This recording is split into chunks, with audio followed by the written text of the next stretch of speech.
صراط الذين أنعمت عليهم. Assalamualaikum warahmatullahi wabarakatuh. Bismillahirrahmanirrahim. Rabbi shrah li sadri wa yassir li amri wahlul 'uqdatam min lisani yafqahu qawli. Subhanaka la ilma lana illa ma 'allamtana innaka antal alimul hakim. Rabbi shrah li sadri wa yassir li amri wahlul 'uqdatam min lisani yafqahu qawli. Amma ba'd. Qala al-musannifu rahimahullahu ta'ala wa nafa'ana bihi wa bi'ulumihi fid dharain amin. Jadi kita lanjutkan pembahasan tentang beberapa uzur yang seseorang ditoleransi atau diberikan dispen lah gitu ya, tidak berjamaah tetapi dianggap tetap mendapatkan pahala berjamaah. Kemarin karena adanya hujan, adanya turunnya salju yang berpotensi untuk menjadikan pakaian itu menjadi basah. Yang kedua karena cuaca yang terlalu ekstrim, terutama ketika ada angin yang berisiko, yang membahayakan, maka itu juga boleh tidak berjamaah. Dan ini yang penting, tetap dianggap mendapatkan pahala seperti berjamaah. Itu pula dalam hari Jumat nanti. Yang ketiga, alasan yang ketiga adalah al-maradu karena sakit asyadu yang sangat, wal kharru lan panas, zuhron ing dalam waktu zuhur, panas di saat zuhur. Dalam suasana dalam satu wilayah atau negara yang di sana ada cuaca ekstrim, ya seperti di Saudi itu kan ekstrim. Saat ini kan cuacanya sangat panas, bisa 50 derajat ya, 45 ke atas ya, 50. Maka sesungguhnya ketika dia tidak memungkinkan karena berisiko ketika harus mendatangi sholat berjamaah, maka dia boleh tidak berjamaah. Itu artinya sebaiknya tidak berjamaah, bahkan gitu ya, sebaiknya tidak berjamaah untuk menjaga keselamatan diri. Tetapi dia sudah diberikan jaminan tadi bahwa meskipun orang melu melakukan sholat jamaah, tapi tetap dianggap mendapatkan pahala sholat jamaah. Jadi dalam konsep syariat kita itu memang Allah maha bijaksananya luar biasa lah gitu ya. Harus kita syukuri bahwa dalam syariat Islam itu Allah memberikan begitu banyak kebijakan yang menjadi wujud dari kasih sayang Allah kepada kita. Di antaranya tadi itu, orang lakoni tapi tetap tidak ganjaran. Kenapa? Ya karena Allah menilai terhadap motivasi niat kita ini. Keinginan dan motivasi baik yang tertanam di dalam diri itu menjadi kata kunci seseorang untuk mendapatkan pahala bila dalam kondisi tertentu dia tidak memungkinkan melakukan sesuatu yang sudah menjadi kebiasaan baik dia. Tahu sih sana. Sehingga ketika kita mengerti ini sesungguhnya tidak perlu memaksakan melakukan sesuatu yang ketika kita lakukan sesuatu itu kita akan ada efek atau kondisi yang berbalik berburuk pada kita. Ini terutama dalam hal ibadah tadi. Ya, contohnya kayak tadi ini berjamaah. Kalau kondisinya memang berisiko secara fisik menimbulkan efek negatif yang bisa membahayakan, terutama kepada fisik, maka apa yang sudah Anda biasakan lakukan itu tidak perlu dipaksakan untuk dilakukan. Dan sebaiknya melakukannya di tempat di rumah yang kalau berjamaah ya di rumah, sholat di rumah, tapi Anda dianggap mempunyai mendapatkan pahala itu. Nah, maka di sana berlaku itu niyatul mu'min khairun min amali. Itu hadis yang menjadi sumber dasar kekuatan niat itu di sana. Jadi bukan innamal amalu binniyah, tapi ada hadis yang oleh Kanjeng Nabi itu secara sangat istilahnya tadi itu ekstrim, sangat fundamental itu memberikan dasar keyakinan betapa kuatnya nilai dari sebuah motivasi itu. Motivasi itu niat, tujuan, visi gitu ya. bahwa orang yang visinya terus kebaikan dan dia memang konsisten melakukan kebaikan itu secara istiqomah, lalu tiba-tiba ada kondisi tertentu yang dia tidak bisa melakukan, maka konsistensi itu sudah dapat nilai meskipun nggak bisa melakukan gitu kan. Orang yang nggak bisa haji karena dia sudah punya konsistensi dengan niatan yang kuat bahwa dia ingin melakukan itu, ya sudah, Allah tetap menilainya itu seperti orang melakukan. Karena sebab apapun lah, dia sebagai yang punya azam yang kuat. Karena nggak punya biaya, karena kondisi punya duit tapi kondisi fisik sudah sakit, sudah tua, atau karena kondisi perjalanan yang tidak memungkinkan, macam-macam ya. Nah, itu tetap tadi niatul mukmin apa khairun min amal. Makanya sekali lagi dalam pelaksanaan ibadah itu harus tetap menjaga keseimbangan tadi ya. Pertimbangan yang paling utama tetap adalah kemaslahatan bagi kehidupan. Nah, ya. Bahkan Allah pun lalu kemudian memaafkan dan mentoleransi sesuatu yang sudah disyariatkan demi menjaga kehidupan. Contohnya tadi, karena sekali lagi agama jangan sampai menjadi problem dalam kehidupan masyarakat. Agama harus tetap menjadi ya, penyelesaian masalah, solusi terhadap problem. Agama yang melakukan sholat, kalau sholat itu menjadi problem kehidupan, sehingga ada ketika sholat ada orang yang mau celaka, yang harus Anda tolong ketika itu sholat kami harus dibatalkan, harus. Terus kalau kita membiarkan orang yang mau celaka lalu kita mempertahankan sholat kita, gitu ya. Itu karena menjaga kehidupan itu lebih diutamakan. Itu sholat lagi, apa? Ya ada, gitu. Lagi. Contohnya begitu. Kalau Anda punya duit yang mestinya cukup untuk haji, tapi hanya kalau duit itu pakai haji lalu Anda tidak bisa menyekolahkan anak, ya lebih utamakan menyekolahkan anak. Karena menyekolahkan pendidikan menjadi kehidupan. Jangan karena mengikuti perasaan, ya aku buka iso haji. Nah itu karena tidak punya ilmu, gitu jadinya, gitu loh. Dia taunya ganjaran, ya naik haji, ini gak haji, orang itu ganjaran. Kalau dia tahu kan mestinya tidak perlu, gitu ya. Ada yang lebih wajib yang perlu dijaga, gitu ya.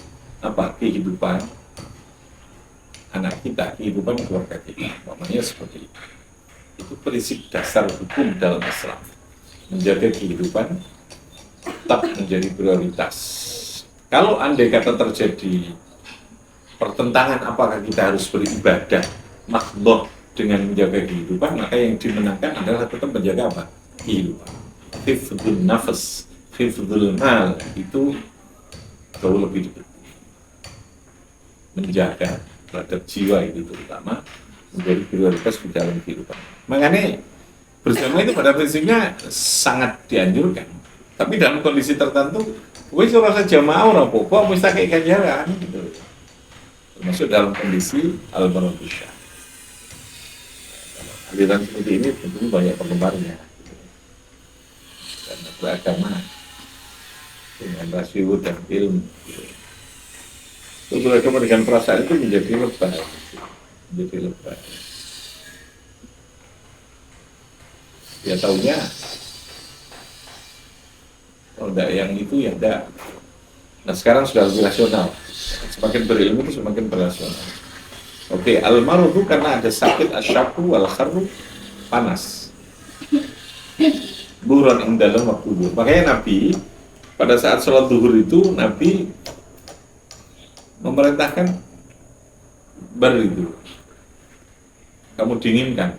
Artinya di awal waktu yang menjadi prinsip bahwa sholat di awal waktu itu utama, itu menjadi tercancel, ya, tergantikan dengan adanya kondisi yang harus dipertimbangkan. Jika kondisi cuaca panas, maka Anda justru dianjurkan untuk sholat menunggu situasinya sudah dingin.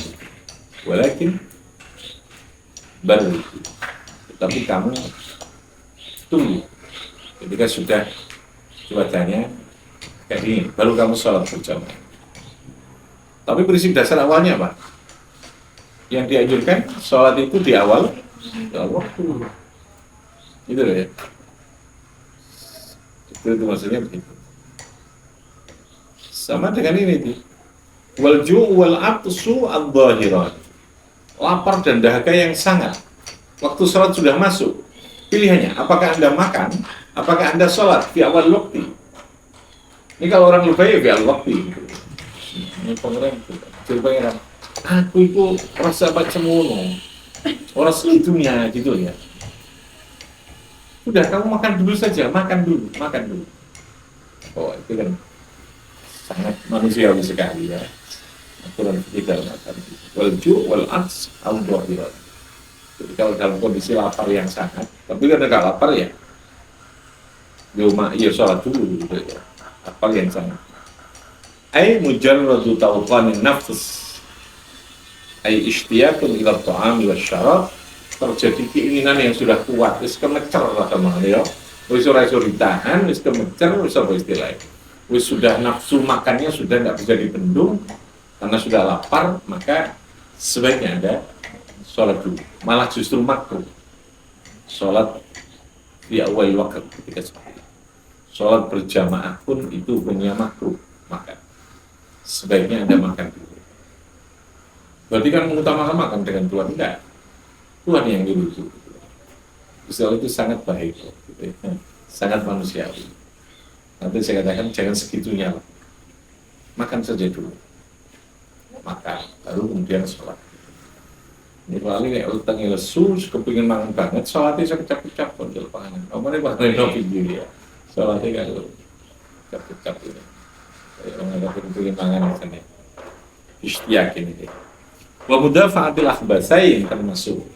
Mudafa itu menahan kencing atau berak. Mudafa'atil akhbas. Menahan. Wis kebelet nguyuh, wis kebelet berak. Maka sebaiknya apa? Berak saja dulu, nggak usah mengikuti berjamaah gitu. Berak dulu, kencing dulu. Andai kata ketinggalan berjamaah, ora apa-apa. Tetap dianggap sudah seperti apa? Sholat berjamaah. Nah itu dari mudafa'atil akhbasain. Acaranya mudafa'atil akhbasain itu menahan. Menahan apa? Menahan kencing dan berak. Acaranya mudafa'atil akhbasain. Ay al-bauli wal ghaid ma sa'atil waqti sertane longgar waktu ketika waktu masih memungkinkan. Khabari Muslim karena hadis Imam Muslim la sholata bi hadrati ta'amin wala huwa yudafi'uhu al-akhbasan. Ini hadisnya kanjeng Nabi sahih diriwayatkan Imam Muslim. La sholata, orang sholat sempurna iku maujud. Nah ini lagi ya. Jangan diartikan salata orang sholat sah itu wujud, nanti ya tidak sah itu jadinya salah. Dalam mazhab Syafi'i salata tidak sempurna sholat seseorang gitu ya. Orang sempurna sholat itu wujud, kabarnya itu dibuang. Di hadrat itu amin di hadapan makanan.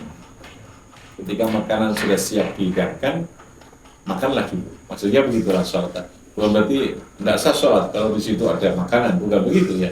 Kalau tekstualnya kan begitu. Itu bahayanya kalau orang memahami agama hanya tekstual. Tekstual itu hanya melihat dari kalimat per kalimat, tidak disempurnakan dengan pemahaman secara utuh, gitu, secara menyeluruh. Gitu. Jadi berarti itu salah itu. Layu minuahan hukum. Wah, orang menjadi kafir kalau dia tidak mau menghormati tamu. Ya teksnya memang begitu, tapi kan teksnya tidak sesak di situ lah gitu ya. Tidak sempurna. Kenapa dilihatkan? Ya karena ada hadis atau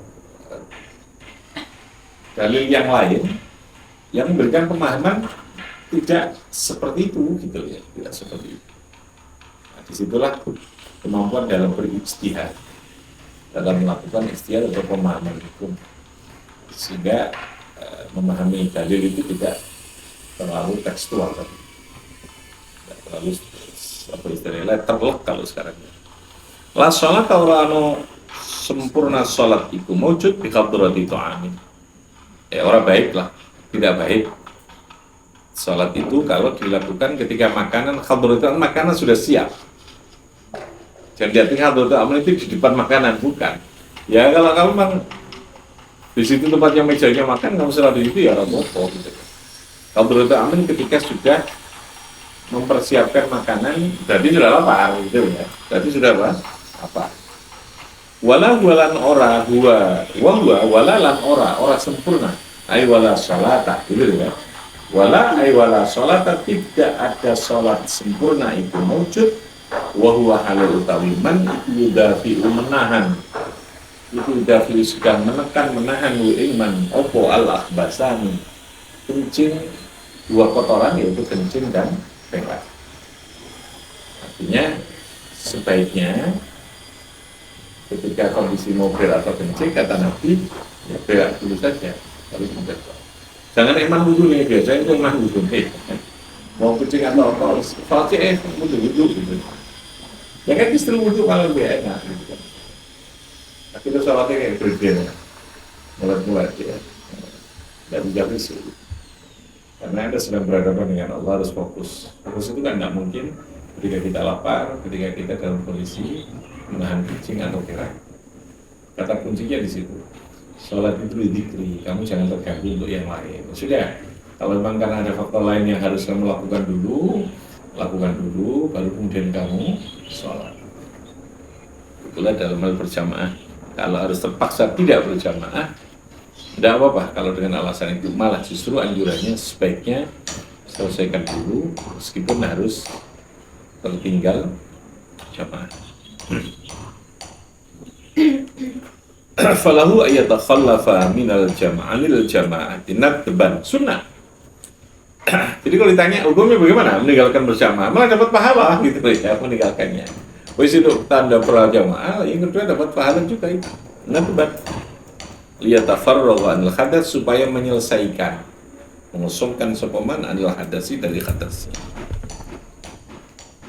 Wayak suralan bisa mematahkan syahwatahu ing nafsu nyaman. Dia mematahkan syahwatahu ing nafsu nyaman fil ju'i, karena lapar tadi. Orang yang lapar dia pasti punya nafsu untuk makan. Ya yakula luqaimatin. Nah, ini sebaiknya makannya juga jangan terlalu makan yang tidak-tidak. Nah, luqaimatin itu beberapa puluhan. Luqaimatin namanya apa, luqaimatin beberapa nama tasghir ya. Asalnya luqmatin. Luqmah itu suapan. Luqaimatin beberapa suap. Makan dulu beberapa suap sampai posisi tidak terlalu lapar, nafsu sudah terkendali, lalu kemudian sholat. Nanti teruskan lagi. Sudah tidak pakai luqaimatin, ya sudah pakai kasirul luqmah. Dengan banyak puluhan kalau seperti itu ya. Kalau setelah itu entek-entek ora apa itu.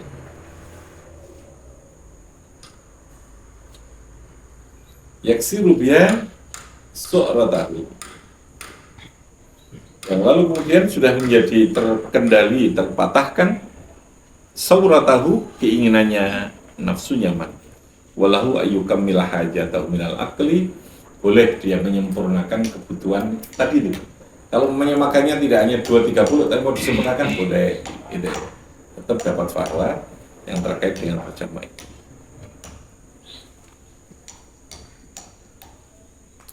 Wa mithlul maradi, sama dengan orang yang sakit, kondisi sakit adalah tamridu man la muta'ahida lahu walau ghairu qarib.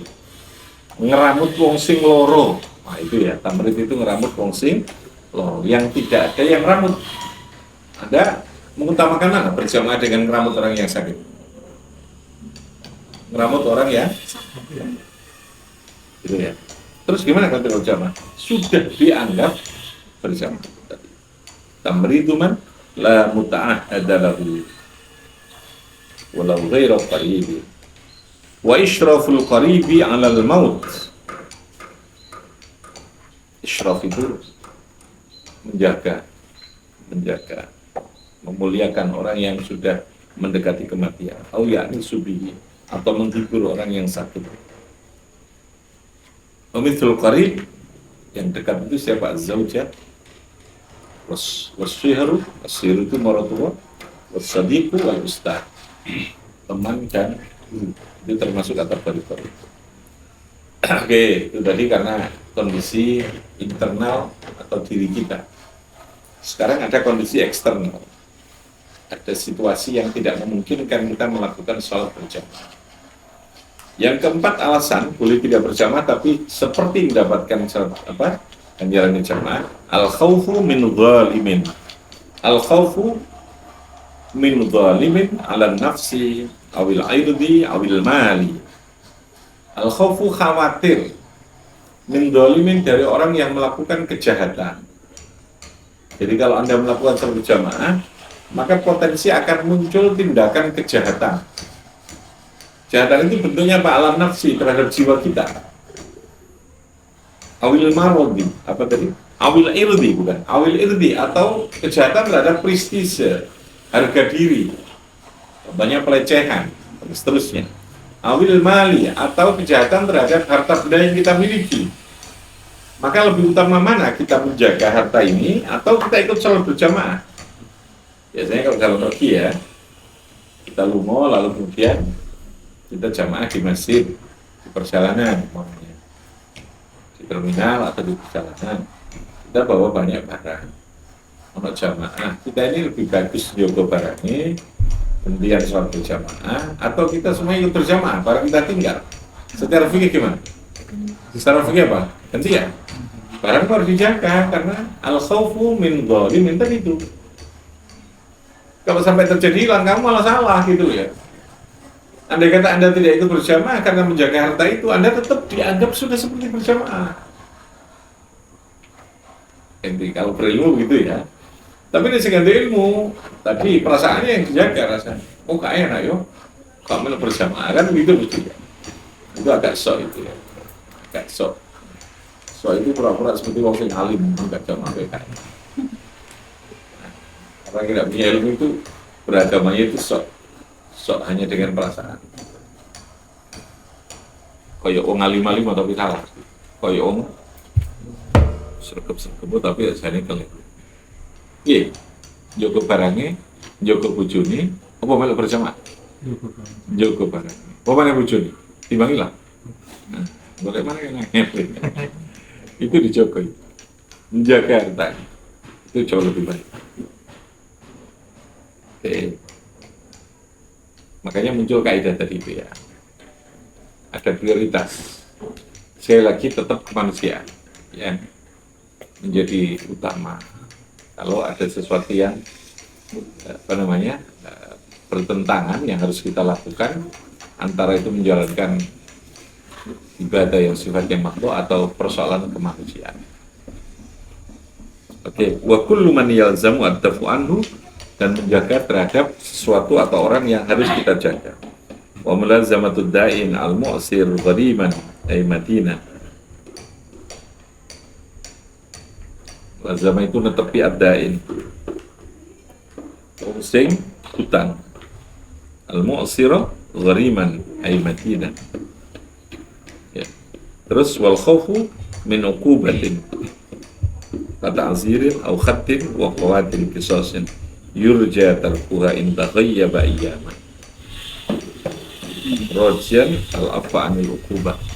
Jadi kalau ada potensi kita bisa mendapatkan kemanfaatan dari sesuatu yang harus kita jaga, apa saja tentang segala hal kehidupan kita, maka utamakan menjaga itu. Namanya antri ya, antri untuk berobat gitu ya. Kalau kamu tinggalkan antriannya, kamu nanti akan justru menjadi sulit dan kamu akan berbuatan ini karena sakit. Gitu kan? Berjamaah apa antri? Ya antri wae. Tetap antri. Itu kira-kira gambaran dari yang terusnya. Ini begitu indahnya syariat agama kalau kita mendalami atau memahami tentang. Makanya sekali lagi, pemahaman agama yang tidak tuntas, apalagi yang dangkal, itu berpotensi menimbulkan pelaksanaan agama yang berwajah keren, berwajah sangar ya, berwajah radikal. Itu karena pemahaman agama yang tidak tuntas, yang tidak apa? Harus tuntas. Kenapa? Pemahaman agama yang tidak tuntas, dia akan berpotensi menimbulkan semangat saja, semangat beragama, dan semangat yang tidak diilmuni itu berisiko untuk memunculkan adanya pelaksanaan agama yang menjadi problem dalam kehidupan bermasyarakat. Problem itu bisa banyak hal. Lalu kita mengabaikan kemanusiaan, mengabaikan tentang kewajiban asasi yang mesti harus dijaga, dan itu perintah agama umat gitu ya. Atau akan menimbulkan satu radikalisasi menganggap orang lain ya, tidak taat dan macam-macam, dirinya merasa lebih baik dan seterusnya. Itu karena pemahaman agama yang tidak tuntas, yang tidak mendalam tadi. Oke. Bifanfa'na bibarakatihim wa dinal khusna bi hurmatihim la fi tariqatihim wa mu'afatihim. Assalamualaikum warahmatullahi wabarakatuh.